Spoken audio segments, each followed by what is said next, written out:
Welcome everyone to the 101 Ways podcast. This is us giving back to the tech community, and with 101 ways to solve a problem, we hope you'll find the right expertise here to help solve yours. Don't forget to follow us on Spotify and subscribe to our YouTube channel. This week, I'm joined by Michael, our Chief Service Delivery Officer, who is going to tell us all about modernisation beyond the technology team and explore what operating models might suit your organisation. I'm Emma. I'm going to be hosting for you today, and I am Chief of Staff at 101 Ways. I lead the practice area of our organisation, and my background is mostly in coaching and transformation. So, Michael, why don't you give us a quick introduction too? Hi, thanks, Emma.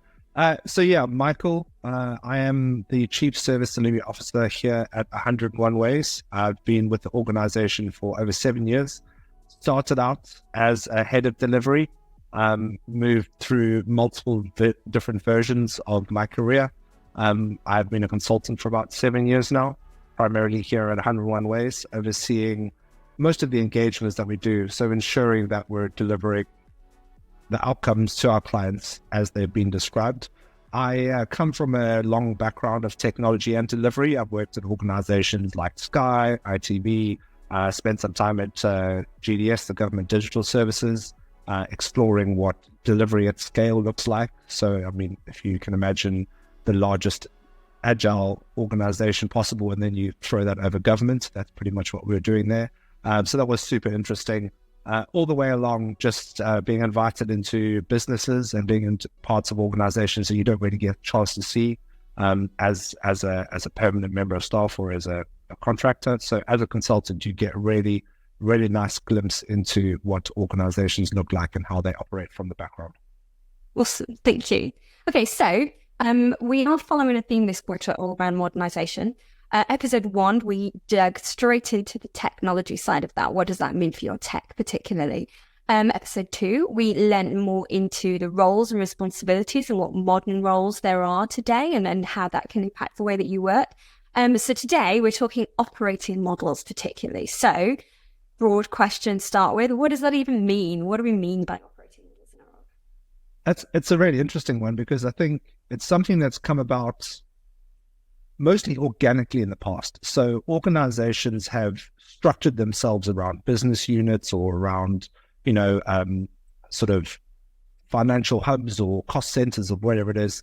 And there's never been any real purpose or thought put into how organizations operate, what the interfaces are between the various departments and things like that.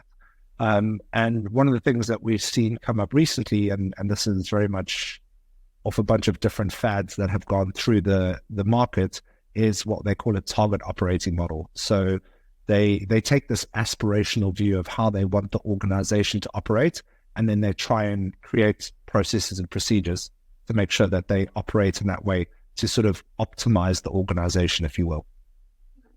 And maybe slightly biased question, but does that work? So yeah, I think one of our clients best kind of articulated it as people, platform, and process. And that's a really good way of looking at it. And you kind of balance those three things up and how they interact and how you actually get work flowing through the system. So in order to, it's been quite a buzzword in our industry for a while now, sort of flow, how information and how work flows through an organization. And if your operating model, if your organization is not set up in the right way or with the right interfaces, that flow is interrupted. So you may start to optimize for, getting features out of the door, and you might be driving towards outputs, but whether or not that really gets you towards the right outcomes depends also a lot on who's involved in that flow of information through your organization. So making sure right up front, the thing that you're doing is actually going to have the outcome at the end that you want it to be. And that flow in your organization is very much affected by your operating model. So particularly with that the angle of modernization, what's changed that then? Because that combination of people and process, that's always been the case. So what do we mean by modernization around that then?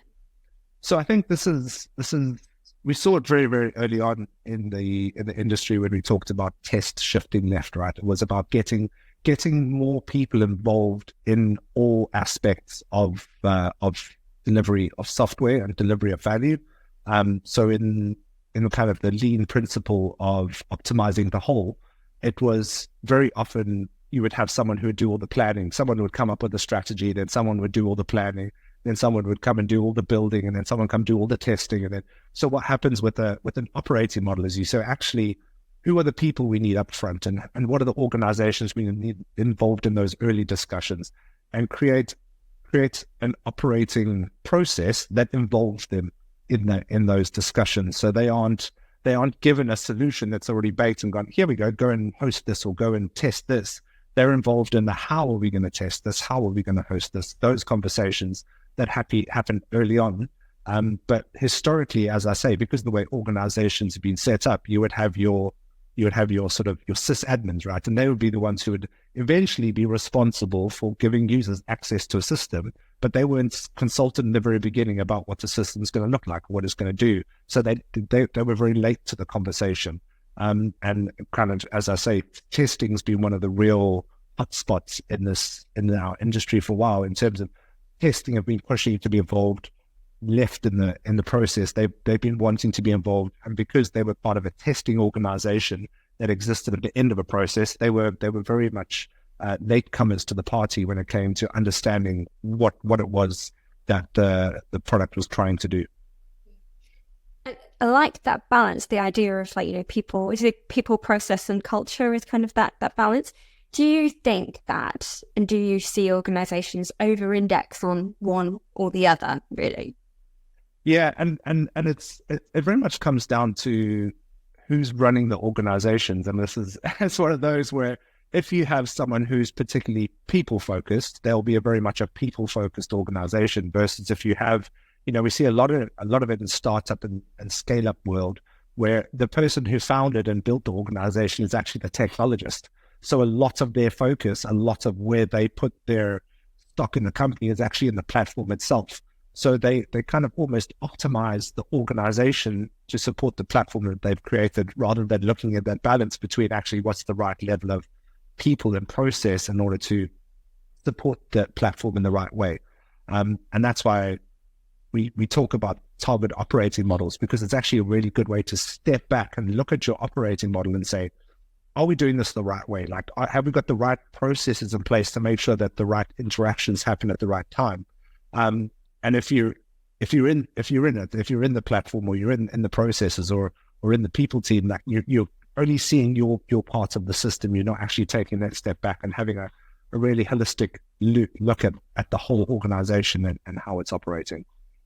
I want to dig into that, the idea of like a target operating model a little bit more. And I guess I don't not so much take issue, but there's something about the word target that really grates on me, because you can't really know where you're going to end up. It feels almost like a fixed mindset of like, well, we're going to do this and this is going to be it, and that's it. Yeah. Is it just me? Is that just a word that's jarring? No.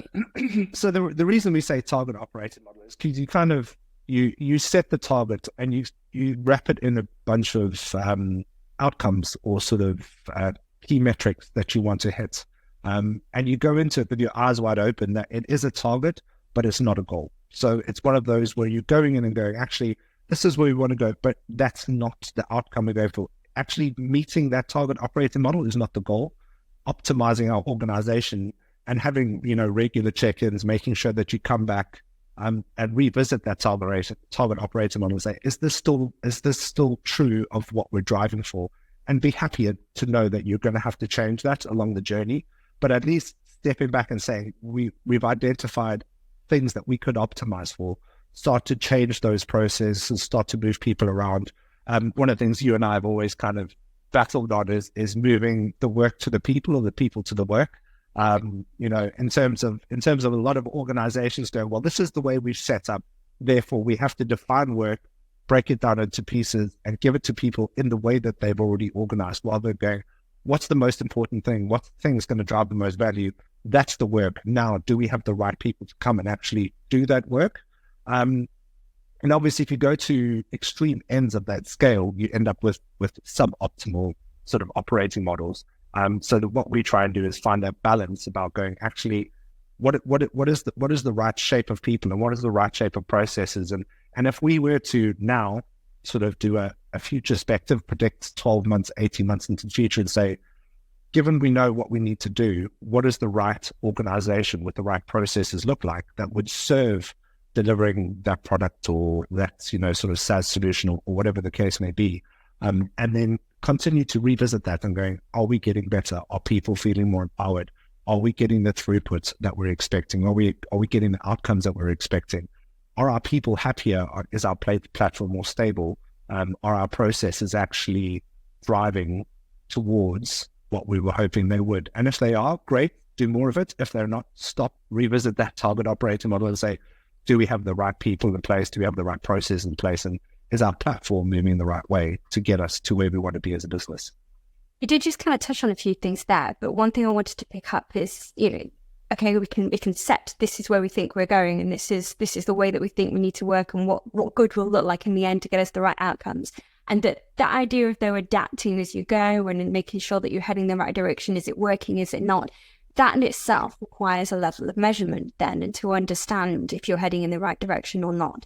How do you measure success around something like that? What are the things then that you're actually measuring? How do you know if it's working or not? I think, kind of, and again, this comes back to modernization and a modern way of working. There's a load of modern metrics that we know. For example, your platform, we've got the DORA metrics. They're pretty easy. Those are table stakes. A lot of organization now put sort of employee happiness in as a metric, right? So if we're changing the processes and we're changing what people do or how they do it, are they getting happier? So I think the important thing that we always say is baseline. So make sure you baseline at the very beginning. Decide on what the metrics you're going to go for. Technology is pretty easy. It's the DORA metrics. People, you have your NPS or your internal Peakon type of scoring. You'll understand how people work. There's the sort of Spotify squad health metrics. There's a bunch of different ways that you can do it. I think the key there is actually deciding on what you're going to change and what the impact is on the people or the platform, the process. Processes, another one's it's a well-trodden path, cycle time, throughputs, all those kind of metrics. It's just deciding on a number of them and baseline those metrics. And then as you go through this process, you can see whether or not they're changing. Are they getting better? Are they getting worse? Do we expect the people happiness to drop before it gets better? You take people through change, it's going to drop off before it gets better. So being aware of those, so you don't panic 3 months in and go, our people's scores are dropping, but knowing what those metrics are likely to do. But baseline at the very beginning, and then continue to track those metrics as you go. One thing we always say is kind of, this can be a evolution, not a revolution. So you can start to change things iteratively. Some organizations feel like they need to make bigger changes. That may be due to a change in leadership, change in ownership, change in direction of the organization. As a company, all these things, if it is going to be a big change, making sure there's people tracking the change and managing the change. If it's a smaller iterative change, you can do it as a team of people who are leading the change, but the metrics are going to tell you whether you're being successful or not. That leads to, there's organizational view of that. And some of obviously the clients that I work with have many teams and hundreds of people across engineers alone. And then there's smaller where maybe we're just talking a couple of teams. One of the things that comes up quite consistently in that kind of scale up to enterprise organization is the idea of, I guess, consistency around the ways that people work and how they organize themselves. And that's where process can come in quite heavy around and be quite descriptive in a lot of views of people really sort of organize how they should be working and how we get visibility and how we get consistent measurement across things like that. And that can be really hard. And I'm not sure is always particularly successful, but interested in your perspective on that sort of idea of consistency of process, particularly then across those teams. Yeah, and I think this is an interesting one. So it very much depends on the maturity of your organization. And immature organizations often need more process on the outset. One of the things I posted recently on LinkedIn actually was processes degrade over time, right? Like nothing degrades over time quite like a process because they become outdated and they're no longer relevant to the people who are applying them. So I think there's a balance there between maturity and the right amount of process. So we always talk about kind of new teams need more process as they're forming, as they're finding their feet, giving them some more security in the process as they work out how they're going to work together, as they get to know kind of how they can trust each other and what each individual's roles are. The process then tends to fall away over time because they don't need so much process to give them the structure, and they get quite adept at developing their own structure and developing their own sort of persistent mechanisms. But it's one of those where I tend to err on the side of adding more process in the beginning, just to help with that framework or that structure. But knowing that over time, as the teams mature, as the organization mature, as those processes become more muscle memory, they'll start to do those things organically. They don't have to have the framework to operate with them. They'll just happen themselves. I'm talking about things, planning and, sort of estimations, all those kind of things. Some people, they come very naturally to, and to some people, it's part of the way that they've always worked and they don't know another way. And we just assume everyone operates that way. So making sure that everyone's on the same page and everyone has the same understanding of, what quarterly planning looks like, what iterative sprint planning looks like, what 3-year strategy looks like. If you've got a bunch of people who are new to working together and they don't actually have a common view of how things work and how they should work, you do need to put that process in the very beginning, just so that they can go through it a couple of times, get familiar with how each other work, get familiar with how those various processes work. And as that becomes a muscle memory, so those things will drop away and you'll need less process as your team matures. A lot of this is actually, again, is quite well-trodden paths, but the modernization of these processes, and as it becomes a model thing, a lot of the younger generations, if you will, it's just natural, right? I was talking to someone the other day who didn't know a world before Agile. They only know Agile as the way. So to them, that's the baseline. So to them, that's what processes are. They don't know waterfall process. They don't know these other processes. And if you put that person and someone else into a room together, they have a very different perspective. So it's actually making sure that they're at the same base level, same starting point, and working from there. And that'll give you a clue as to how much process you need versus how little process you need. Your first kickoff meeting, everyone's on the same page. You don't need to, you can go with a much lighter process from the outset. Playing, I guess, devil's advocate slightly, and also just because I love you and I to argue, which is all of the class, is the idea of, be a bit more prescriptive at the start and really lay out the process and then see how it evolves. And, a lot of that can kind of drop away. Are you not risking at that point then? You say muscle memory kicks in, but also so do bad habits. And so does, it starts to slip and you lose focus on what it is you were trying to do. And all of a sudden you'll turn around one day and it's like, hang on a minute, this is not the organization I thought we were. And we now need to kick off back into it again and start again. So I think you risk doing a real peak and trough in terms of your efficiency as an organization as well in that. Does that not run the risk of that? So yeah, and this is very much a risk-based question, right? So I think if you're doing it with one team, you have a much lower level of risk, right? So you can take on sort of slightly more risk if you want.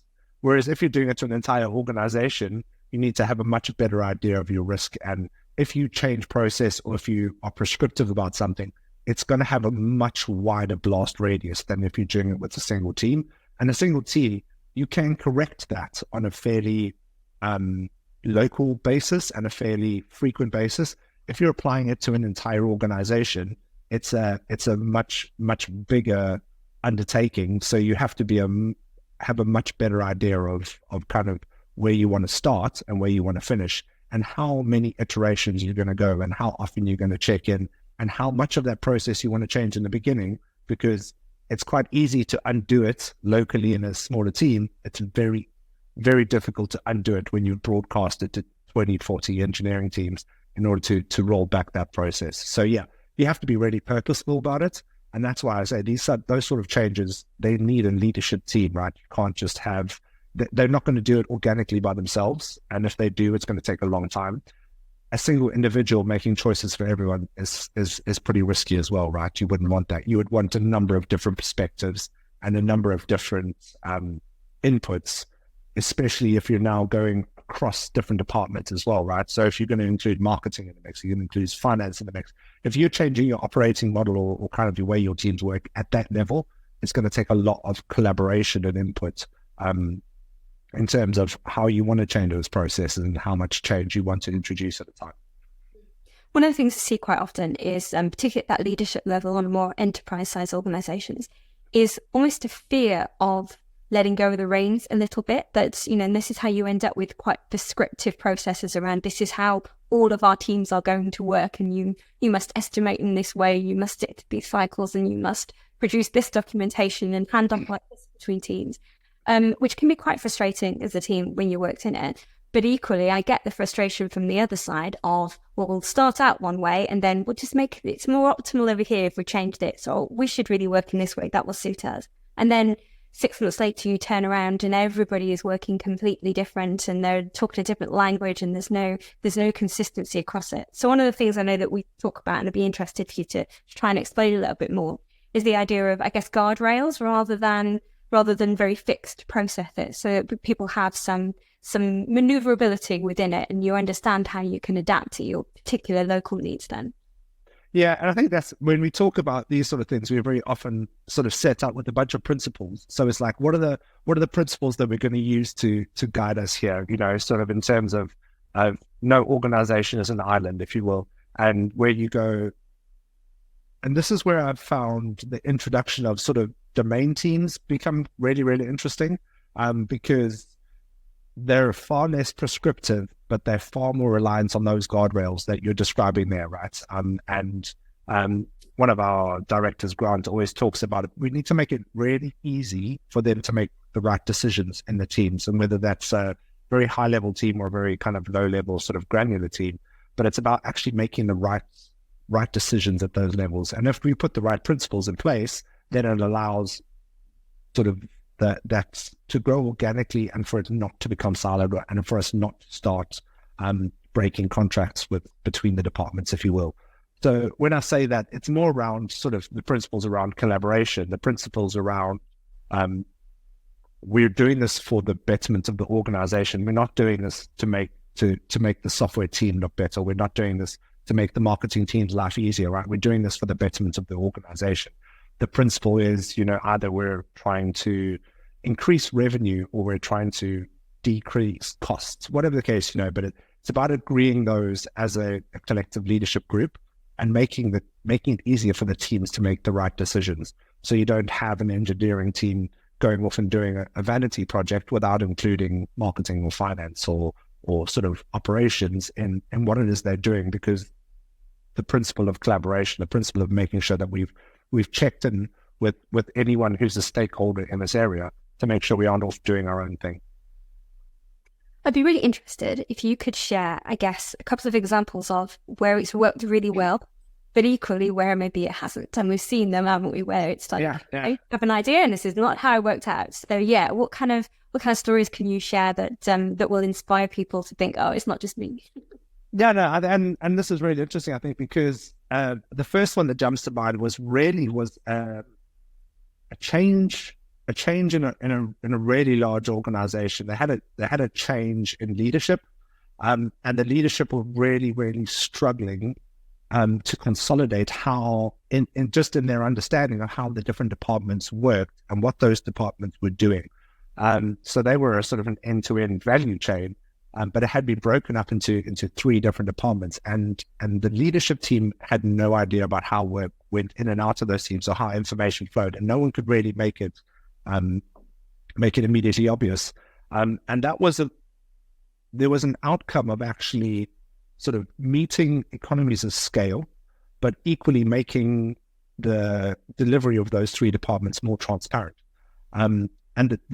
It turned out that the easiest way to do was actually to bring all 3 departments together so that you actually had a single value, sort of flow of value, rather than having 3 independent flows of value and then trying to measure them against each other. And there was no equitable way to actually measure the 3.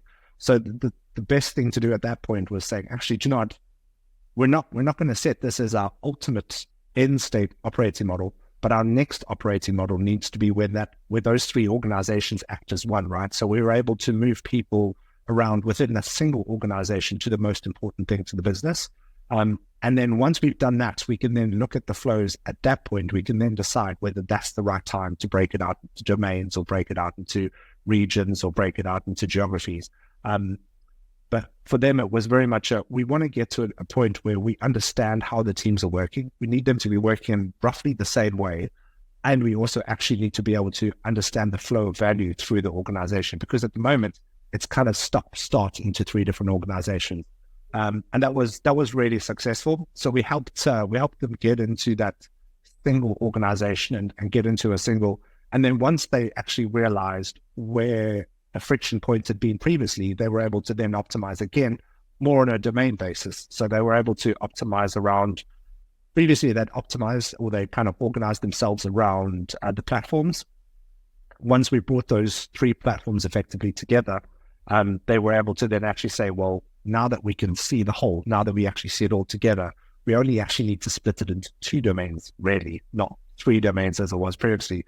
And so that was the next iteration of there. But until they got to that intermediately target operating model, they then couldn't see that the secondary operating model of two domain entities was the best.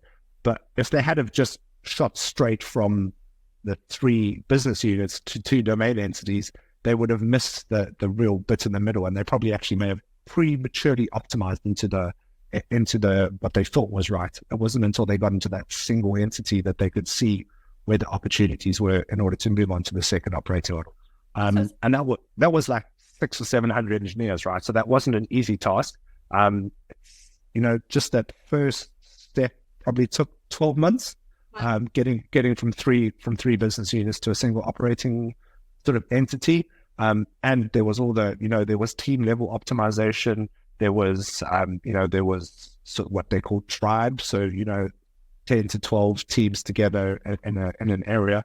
They had to sort of develop their own new reporting mechanisms. One of the things that we helped them that was really, really helpful is we try not to be too prescriptive with the process, or too prescriptive with what their sort of what's the word I'm looking for?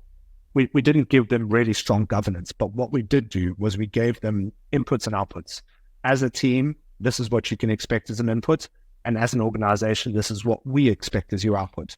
And that was universal, because there was a bunch of different teams doing different things. There was sort of iOS and Android teams. There was DevOps style teams. There was, back in the day, there was sort of database teams. There was platform teams. So we couldn't really be prescriptive about how they worked, but what we could do is say, we'll be very clear in setting the expectations of these are going to be your inputs, and these are what we expect your outputs to do. And then those outputs were actually really easy to collate and then sort of bundle up. And that then gave the leadership team what they were looking for in terms of how do we understand how information is flowing through here? How do we understand what people are working on? That having outputs was a very easy way for them to understand it. I think you kind of answered it already, but one of the things that really strikes me in what you described is, on the surface level at least, it's like, it's massively disruptive to people to go and change just the teams that they're structured into, or like putting those organizations together. And what you're actually saying is that it was more efficient to do it twice and to cause all that disruption twice than it was to have a fixed idea of where you think you're going and then push on regardless and just try and do it once. That feels quite counterintuitive, doesn't it? That it's more efficient to do it twice. Well, I'm smiling there because it sounds disruptive, right? But essentially, those teams don't change that much. Like there may be some changes in the teams, but in terms of if you've got an organization that's already producing software, or they're supporting a platform or developing a product, when you make this kind of operating model change, the teams themselves aren't changing too much. The people that you work with on a day-to-day basis, that's not changing significantly. There may be, maybe a few people who move in and out of teams, or people who move across domains, those kind of things. But that's the disruption at that level is very often overestimated or over-exaggerated. The teams themselves are open to these sort of organizational changes because the team that they're working in and what they're producing doesn't change that much. It's the stuff that's wrapped around them, right? It's that inputs and outputs. And we actually found that we didn't have to change those mechanisms between step 1 and step 2, because the inputs and the outputs pretty much stayed the same. They got some extra, they got some extra support, or they may have had 1 or 2 extra people that they had access to in the new model that they hadn't had before. There were conversations that were happening between what's effectively B2B and the B2C that hadn't happened before, because they were in different business units and they weren't actually allowed to talk to each other. Move them into the same organization, and all of a sudden they now had the freedom to talk to each other, like, oh, this is revolutionary, we should be doing this from the beginning.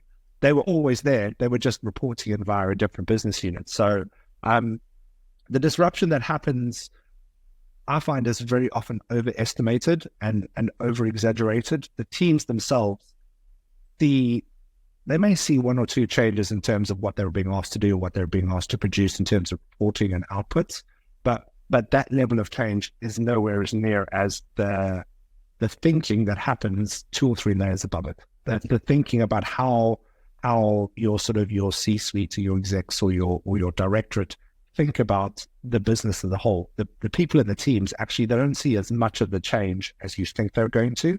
The impact to them is usually very often get clearer outputs, and they get access to people that they haven't had access to before. It can be quite unsettling still, though, can't it, for an individual, especially if they don't know don't know where they're headed, or they don't know where they're going to end up, and they know that it's an interim step into something else. I should imagine that that's quite difficult to lead people through that kind of level of change as well.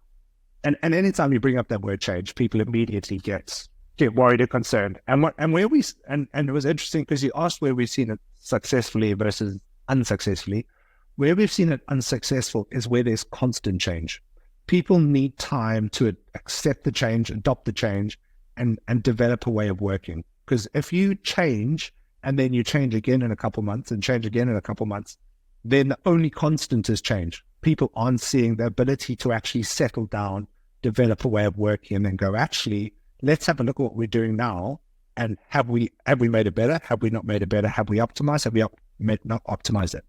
A couple of instances where we've seen effectively the productivity measures going up. We're getting better throughput, we're getting better flow, but your people scores are gone absolutely through the floor, right? And that's when you start to see people leave, because they've been through multiple changes. You're maybe getting projects done, you may be getting some key initiatives done, but it's not a sustainable process. And that's where your measures, your platform may be looking great, your throughput may be looking great, you may think your processes are perfect, but if your people scores are going through the floor, you're effectively falsely creating an unsustainable pace. And that's why those measures are so important. And that's also why you need to be conscious that you give the change time to bed in. So going through change, you can't just do it and expect results in weeks. These kind of changes, it takes months for the teams to embed into new ways of working. And we often talk about these sort of changes in quarters. So, we're talking 3 months, 6 months, 9 months in order to allow this to settle in. But you should be seeing improvements. We're not saying you're not going to see a change for 9 months, but what we're saying is don't plan your next change in the next 9 months. So allow this to bed in, see what your numbers are changing on a quarter-by-quarter basis, see that you're getting the result that you want, but you do need to allow the breathing room for it to change. It's interesting as well, though, because I guess intuitively you would think that the timescales you're talking about would vary massively depending on the scale of the organization. So, if you're only a small organization, then you could get through this much quicker. But actually, probably not, because what you're talking about is individual people and how they're settling into it. And an organization of 800 people in their tech rather than 20 people in the tech is still made up of individuals, and it's the pace at which they individually can consume and manage that change probably doesn't vary very much. You still wouldn't want to just rattle through the change quickly if you were just a small organization, would you? Yeah, and I think that there's 2 aspects to that. So there's the human aspect and there's the business aspect, right? So bigger organizations that are, kind of publicly listed, they probably have the breathing space to make those changes and to let them bed in and for them to be longer and and sort of slightly more purposeful. Smaller organizations, usually it's in reaction to something. So usually they're under threat from the market. So, so people do need time to get sort of used to the change, but smaller organizations, usually change is more visible. So they're more, it's closer to home for them. It's maybe a little bit more risky, a little bit more threatening. And this is where the comms, the sort of the communication and the understanding of why you're changing and what you're trying to change is really important, especially in small organizations where people may feel less stable or less secure. You talk about startups and scale-ups.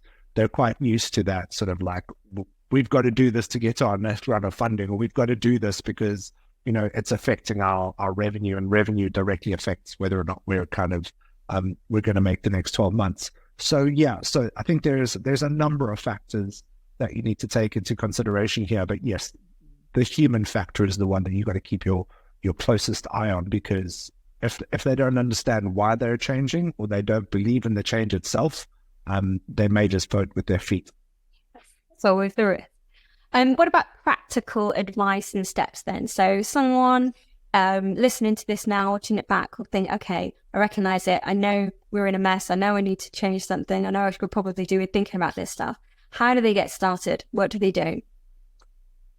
One of the things I always say is don't believe what you read on the internet, because there's always people who are professing to have the golden ticket, the magical outcome, and they've written a blog post, and it's really, really easy to say a whole lot of stuff on a blog post that is not validated.